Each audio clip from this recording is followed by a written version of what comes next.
would use this certificate from my diploma. Well, we'd love to give you a job, but your English has to improve first. Jangan ragu, jangan buang-buang waktu. Cari sini, cari pasti. And just like this, because you have to get your first video. Actually,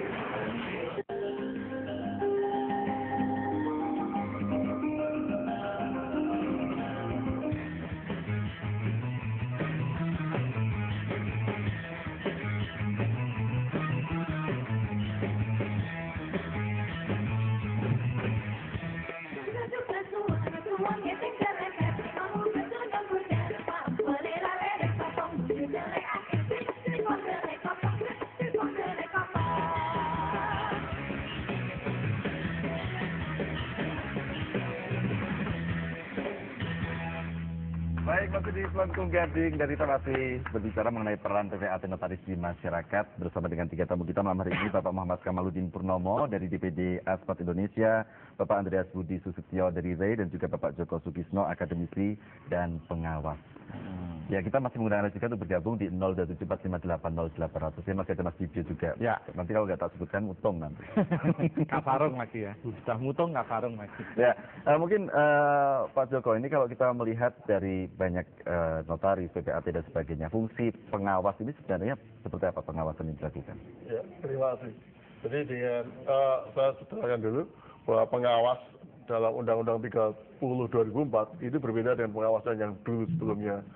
Dulu sebelum ada Undang-Undang 30 2004, pengawasan notaris, karena pengawasan notaris dan PPAT itu terpisah. Pengawas notaris itu ada pada lembaga pengadilan. Sekarang dengan adanya Undang-Undang 30 2004, dalam undang-undang itu sudah mengamanahkan adanya lembaga pengawas.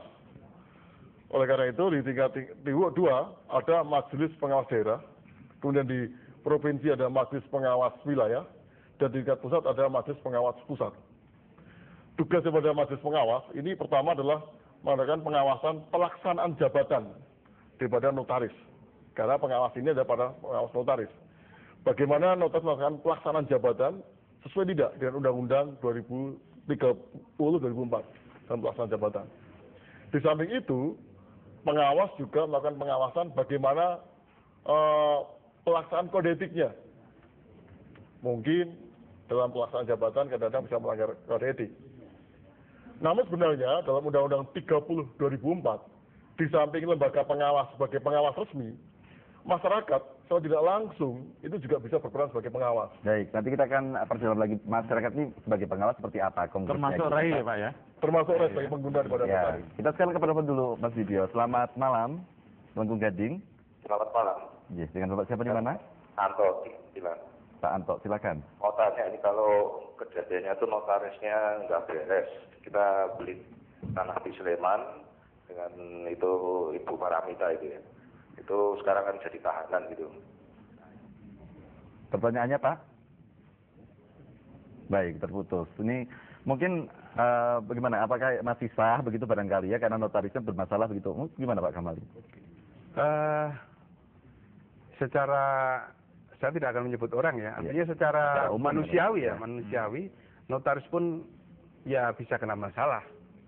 Mungkin masalah bukan pada bukan pada pekerjaannya bisa, tapi pada hal yang lain. Tapi juga nanti akhirnya kalau notarisnya tidak ada kan ya terganggu juga kan urusan-urusan yang diurusi.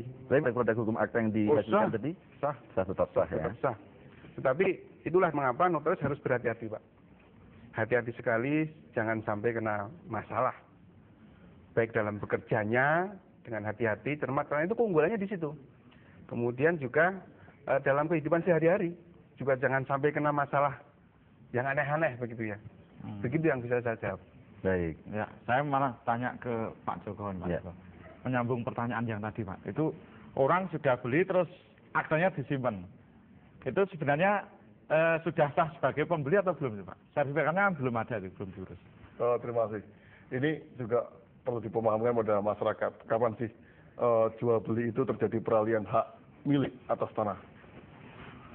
Dalam hukum tanah, peralihan hak milik atas tanah itu terjadi pada saat adanya penandatanganan akta PPAT.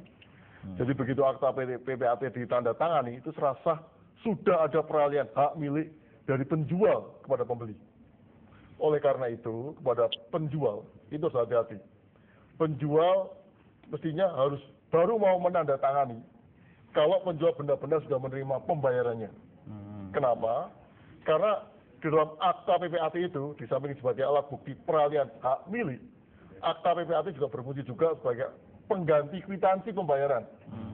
Jadi kalau saya sudah terima akta PPAT-nya, itu dianggap saya sudah membayar pada penjualnya. Ini yang hati-hati. Artinya ada pergantian kepemilikan begitu. Soalnya dengan tanda tangan itu berarti sudah ada peralihan haknya dari penjual pada pemilik. Dengan disimpan itu artinya sudah beralih haknya. Hanya saja bukti kepemilikannya itu yang belum ada. Nah, bukti kepemilikannya ini yang dengan sertifikat. Tadi Mas Kamal yang dikatakan, haknya sudah beralih, tapi buktinya apa? Ini belum ada. Bukti yang sekarang berpindah pada saya selaku pembeli itu apa? Nah, ini yang dituangkan dalam sertifikat. Baik, mungkin kita ke Pak Budi. Pak Budi, kalau tadi kita menyebut ini kan ada pertanyaan, ada masalah dan sebagainya. Sebelum kita ke Pak Budi, saya pernah lagi nih Pak. Mas Vicky, monggo. Iya. Lengkong Gading, selamat malam. Halo, Ya, halo. Dengan siapa di mana, Mas? dengan Ibnu Pak, Nah, monggo Pak Ibnu. untuk Pak Joko Sukesno. Nah. Setahu saya tadi diperkenalkan sebagai pengawas notaris. Setahu saya di kode etik notaris itu kan tidak boleh mengiklankan. Nah, tadi saya lihat di sekilas gambar sebelum di acara ini dibuka itu dilihatkan papan nama dari notaris itu, Pak. Nah, itu Anda sebagai pengawas, apakah itu tidak bertentangan dengan kode etik notaris, Pak? Demikian, terima kasih Pak Joko. Terima kasih Pak Joko tadi ya. Ya. Tanyanya Pak Joko maksudnya.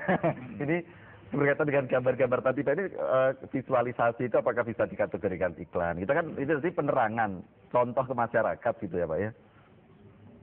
Ini kadang-kadang iklan itu kan tujuannya memang untuk menarik ya. Tujuannya untuk menarik massa bahwa inilah produk saya, inilah apa gitu ya. Ya. Nah, sekarang kita lihat apakah tadi saya tidak begitu melihat visualisasinya. Kalau visualisasi itu dalam rangka melengkapi penjelasan, tidak. Tapi kalau visualisasi itu dalam rangka memang menunjukkan jati diri yang bersangkutan, jati dirinya inilah aku, datalah pada diriku, ada diskon. Akulah yang bisa membuat produk yang kamu butuhkan, itu sudah merupakan iklan. Baik. Ini sudah tidak kalau boleh. melengkapi visual nggak termasuk. Kalau visual, ya itu melengkapi visual memang. Tapi seyogianya janganlah dengan menggunakan dengan namanya. Karena kalau jangan menggunakan nama memang abu-abu sekali. Jangan-jangan kan juga nggak boleh nyebut nama nanti ke Pak Kamal ini. Artinya gini, ini abu-abu sekali. Kita akan sulit ini visual apa ini untuk menonjolkan jati dirinya. Baik. Abu sekali. Ini memang saya kira kalau dalam hal visual ya janganlah kemudian notaris Joko Sukesno itu tidak usah. Kantor notaris PPAT itu saya kira sudah cukup itu aja. Nanti saya ke Pak Kamil inisial aja gitu ya. Iya. Pak KM. Mungkin ditutup matanya mungkin. Ya, baik. Ya, sebentar saya ke Pak Joko dulu. Ini tadi Pak ya. Pak Budi. Kenapa? Ke Pak Budi. Pak Budi, sorry. Ini soalnya yang di studio ini kesusu ya, soal iklan. Bentar Pak Mas, saya ada Pak Budi nganggung ini. Pak Budi, gini, tadi kan sempat berhubungan dengan banyak hal berkaitan dengan PPAT yang berganti-ganti gitu ya. Ada mungkin masalah yang ditemui gitu yang perlu mendapatkan solusi. Ya, saya lebih Bapak menjurus ke notaris PPAT aja. Jadi kami sebagai pengguna jasa notaris PPAT, ya teman-teman pengembang juga sering mengeluh. Kami mengeluh ke notaris karena apa? Setelah proses akte jual beli kami tanda tangani, ternyata sertifikat itu juga jadinya cukup lama. 3 bulan belum jadi, kadang-kadang 6 bulan, kadang-kadang nggak menentu ya. Padahal sekarang konsumen itu kritis. Mereka minta kalau jual beli nanti sertifikat jadi. Saya balik ke notaris, berapa bulan? Notaris juga nggak berani menentukan. Padahal kita ini butuh kepastian hukum ya, menjual sesuatu. Mereka mau tahu berapa lama sertifikat itu. Jadi kepastian hukum berapa lamanya? Iya. Padahal kami, jadi awam juga berpikir, membangun rumah itu mulai dari desain, mulai konstruksi, gali sampai bangunan jadi. Sertifikat belum jadi. gitu. Jadi kan ada apa gitu ya? Mungkin lamanya itu. Iya, mungkin perlu sedikit jurusnya apa baik gitu ya? Iya, nggak tahu bagaimana. Nah, kalau kami ke notaris, loh, kami ini hanya menandatangani. Baik. Nanti kita lanjutkan lagi Pak Budi ya. Kita akan lanjutkan lagi nanti bagaimana sebenarnya kok notaris itu sampai lama dari tanah sampai rumah dan nggak ada kepastian jangka waktunya. Tapi kita akan saksikan dulu yang satu ini.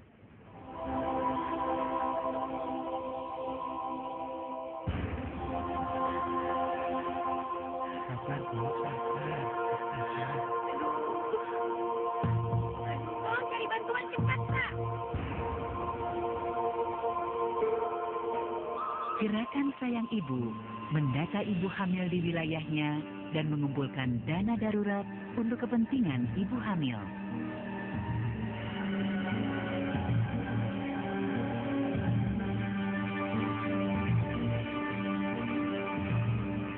Gerakan Sayang Ibu menyadarkan ibu hamil dan suaminya akan pentingnya pemeriksaan kehamilan serta memupuk peran aktif suami dalam mewujudkan ibu dan bayi sehat.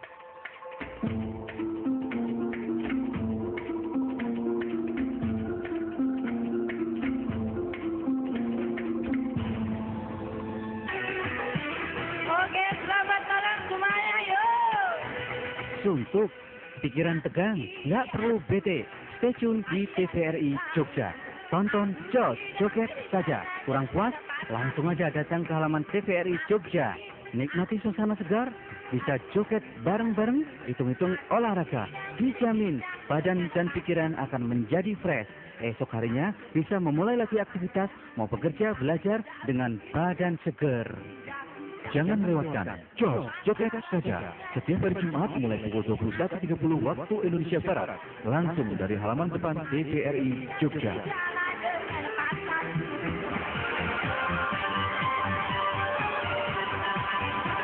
Saksikan Jos setiap hari Jumat pukul 21.30 hanya di TVRI Jogja. Gempa telah menyisakan penderitaan dan keputusasaan. Jangan tambah beban korban gempa dengan penyimpangan dana recovery. Saya sebagai warga korban gempa sangat berterima kasih pada lembaga masyarakat yang ikut memantau proses dana recovery sehingga kami mendapat informasi yang jelas. Harapan saya jangan sampai dana bantuan tersebut diselewengkan.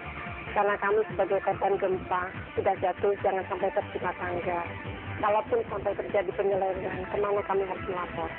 Laporkan berbagai bentuk penyelewengan dana recovery ke DPRD setempat. Jangan takut. Pesan ini disampaikan Kaukus Parlemen Bersih ini, didukung oleh Parlemen.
Baik, terima kasih masih bersama kami di Pelengkung Gading, dan kita masih mempunyai sedikit waktu untuk membahas dan berbincang mengenai peran notaris PPAT ini di masyarakat. Pak Kamal tadi ini sempat disinggung mengenai batasan waktu mungkin ya, standar hukum waktunya berapa lama sih untuk pengurusan begitu. Kemudian masalah tadi iklan notaris ini bagaimana sebenarnya kalau Bapak melihat? Mungkin perlu saya jawab yang pertama, batasan waktu ya. Nanti akan saya jawabkan berikutnya. Jadi mengenai kembali lagi bahwa tanggung jawab seorang notaris itu tidak hanya ngetok akte, tidak hanya teken kemudian sudah saya serahkan kapan jadinya terserah, tidak. Sepengetahuan saya dalam praktek itu bahwa seorang PPAT notaris atau PPAT dalam hal ini yang ditanyakan Pak Budi karena berkaitan dengan BPN, bahwa di situ kita mesti monitor secara sampai akhirnya jadi begitu ya, jadi aktif begitu ya. Juga membangun komunikasi.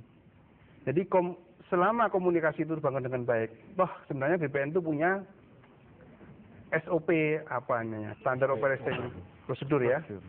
Juga punya target-target, harus keluar berapa sertifikat dalam tahun ini misalnya begitu. Tapi saya dapurnya kurang tahu, tapi intinya seperti itu. Jadi tidak ada artinya, tidak ada manfaatnya buat menahan sertifikat atau bagaimana, tidak ada untungnya. Selama saya jadi PPAT ya, dulu bahkan pernah jadi karyawan PPAT, sudah lama, saya tahun 93 mulai ngurusi tanah, itu sebenarnya intinya pada komunikasi. Jadi PPAT itu bahkan tidak hanya sama dengan BPN, juga dengan kantor PBB misalnya. Karena sebelum ada transaksi kita harus ngecek atas tanah itu sudah lunas PBB-nya apa belum. Karena nanti bisa menimbulkan masalah juga di kemudian hari. Sehingga kita bangun komunikasi dengan instansi terkait, dengan PBB, dengan BPN, bahkan dengan Pemda.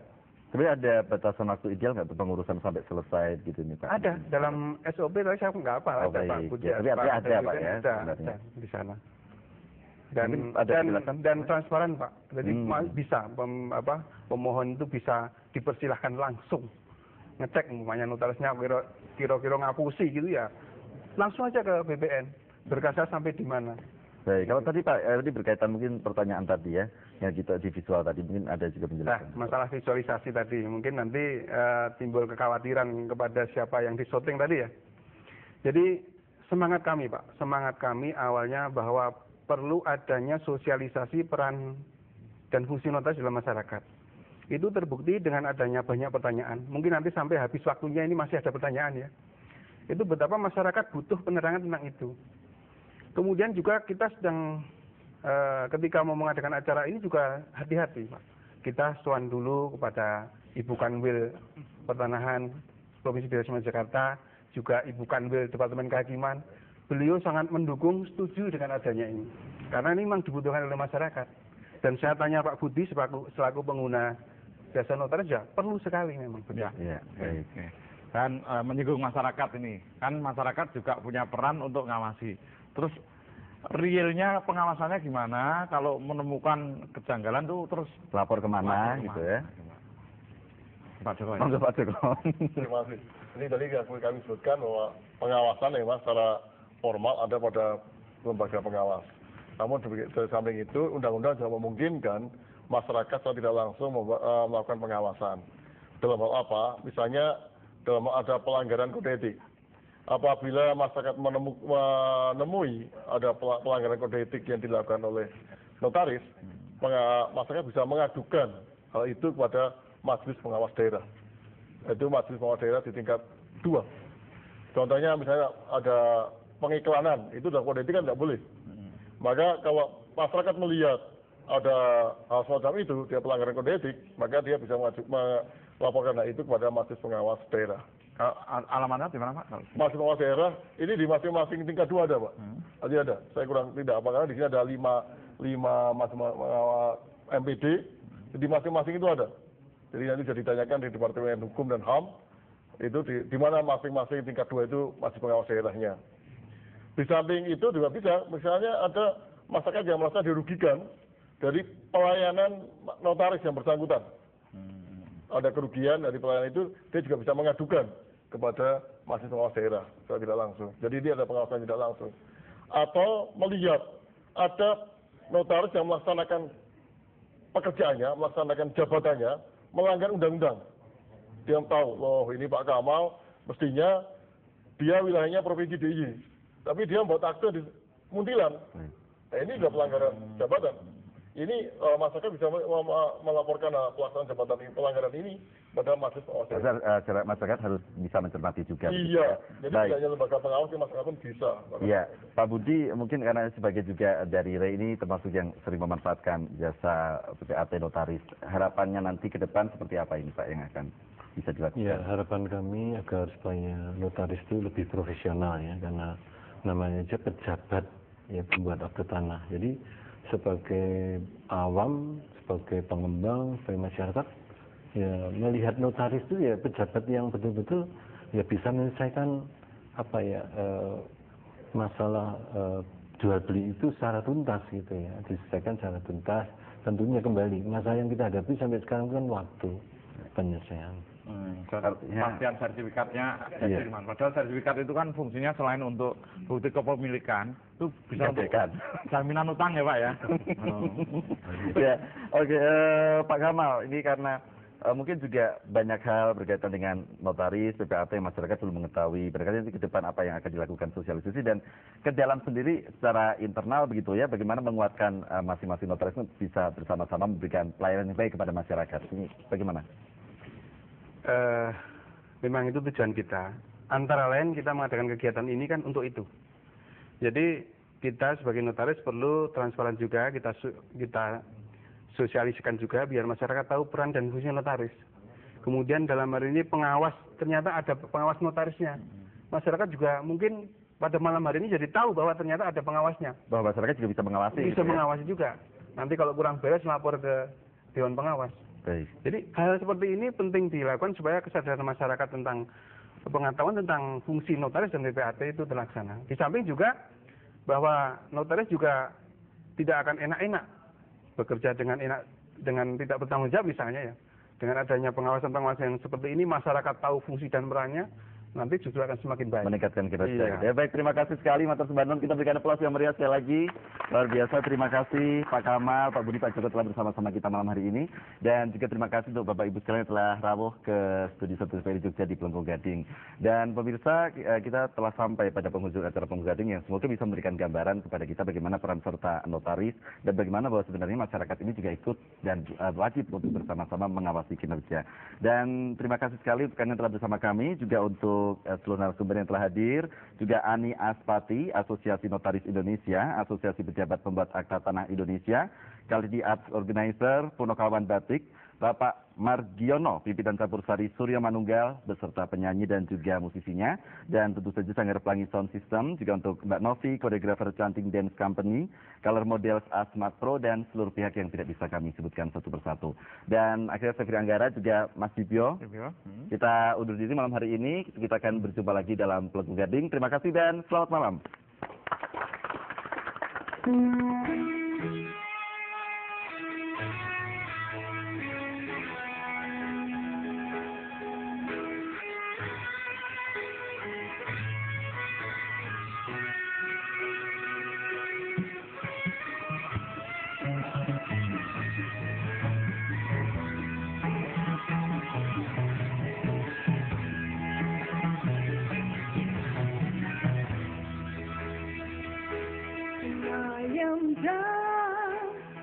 know my soul so worried when troubles